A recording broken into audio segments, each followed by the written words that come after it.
এবার একটু এসআইআর এর কথায় আসি। দেখুন, শুনানির জন্য সময় দেওয়া হয়েছে ৩ সপ্তাহ। কিন্তু ৯৪ লক্ষ যে গরমিল রয়েছে, এটা এই ৩ সপ্তাহের মধ্যে সমাধান করা কি সম্ভব? মানে কমিশনের সঙ্গে জেলা শাসকদের যে বৈঠক হয়, জেলা শাসকরা এই প্রশ্নটা তুলেছেন।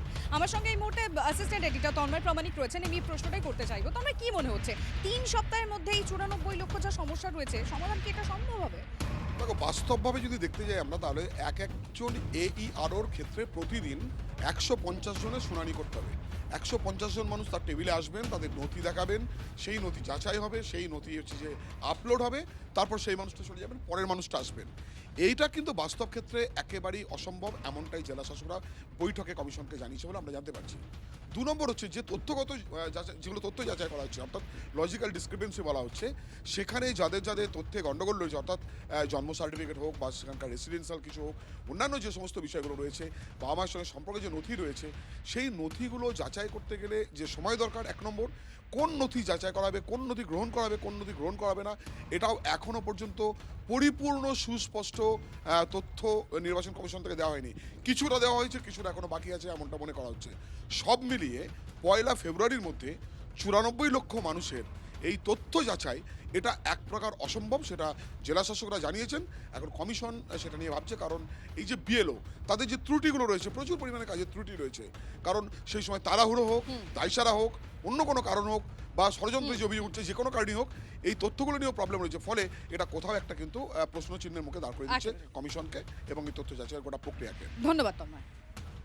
আর একেবারে এই এসআইআর নিয়ে, এসআইআর এর শুনানিতে যে হয়রানি হচ্ছে, সেই হয়রানি দায় এবার বিএলওদের উপরেই চাপাতে চাইছে নির্বাচন কমিশন। কারণ নির্বাচন কমিশনের তরফ থেকে যেটা বলা হচ্ছে যে বয়স্ক, অসুস্থ তারা সবাই চলে আসছেন শুনানিতে, এবং বেশ কিছু জীবিত মানুষ যারা মৃত বলায় খসড়া তালিকায় তাদের নাম নেই, এই বিষয়ে এবার বিএলওদের উপর সেই দায় চাপাতে চাইছে নির্বাচন কমিশন। ডিটেলস আমরা জানবো। শ্রাবন্তী রয়েছেন আমাদের সঙ্গে, আমার সহকর্মী। শ্রাবন্তী, ঠিক কি বলা হয়েছে কমিশনের তরফ থেকে, কি পদক্ষেপ নেওয়া হবে সেক্ষেত্রে যদি বিএলওদের দোষ প্রমাণিত হয়?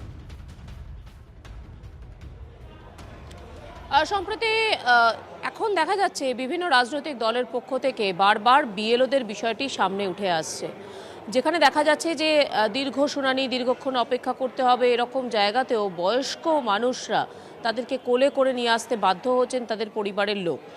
এই দেখার পরে যখন তদন্ত করা হয়েছে, দেখা গেছে বিএলও তাদের বাড়িতে থাকতে বলেছিলেন, কিন্তু তারপরেও তারা হাজির হচ্ছেন। এটা যেরকম একটা চিত্র, অন্যত্র দেখা যাচ্ছে যে বারবার বিভিন্ন ধরনের নির্দেশিকা রয়েছে যে 85-র ঊর্ধ্বে কেউ আসবেন না, যারা সন্তান সম্ভবা রয়েছেন, যারা হসপিটালাইজড, সবেমাত্র বাড়ি ফিরেছেন, এরকম ক্ষেত্রে বিএলওরা তাদের বাড়িতে গিয়ে শুনানি করবেন। এই নির্দেশিকার পরেও এখনও পর্যন্ত বহু জায়গায় দেখা যাচ্ছে সেই নির্দেশ মানা হয়নি। এক্ষেত্রে যদি তদন্তে উঠে আসে যে সত্যিই বিএলও তাদেরকে হিয়ারিং সেন্টারে আসতে বাধ্য করেছে, তাহলে তাদের বিরুদ্ধে কড়া পদক্ষেপ নেবে কমিশন। সেক্ষেত্রে বিএলওর সাথে জিজ্ঞাসাবাদ করার সাথে সাথে তার বিরুদ্ধে স্টেপ নেওয়া হবে বলে কমিশন সূত্রে খবর রয়েছে। শ্রাবন্তী, আর ঠিক এই যে বিষয়টি শ্রাবন্তী আমাদের সামনে তুলে ধরলো, যে বিএলওদের দোষ যদি প্রমাণিত হয় সেক্ষেত্রে কড়া পদক্ষেপ করা হবে নির্বাচন কমিশনের তরফ থেকে। আপনাদের খেয়াল থাকবে, অভিষেক বন্দ্যোপাধ্যায় বারুইপুরের সভায় সেখানে ৩ ভূত র্যাম্পে হেঁটেছিল, মানে আর খসড়া তালিকায় তারা মৃত, যে কারণে তাদের নামই ওঠেনি, এবং সেই ভূতদেরকে অভিষেক বন্দ্যোপাধ্যায় তিনি র্যাম্পে হাঁটিয়েছিলেন। আর এই গোটা ঘটনার পিছনে এবার বিএলওদের চক্রান্ত দেখছেন বিরোধী দলনেতা Suvendu Adhikari.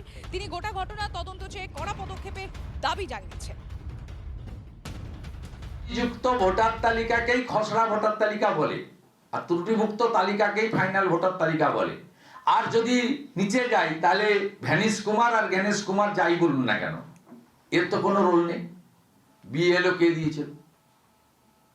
৮০,০০০ BLO provided by the state government.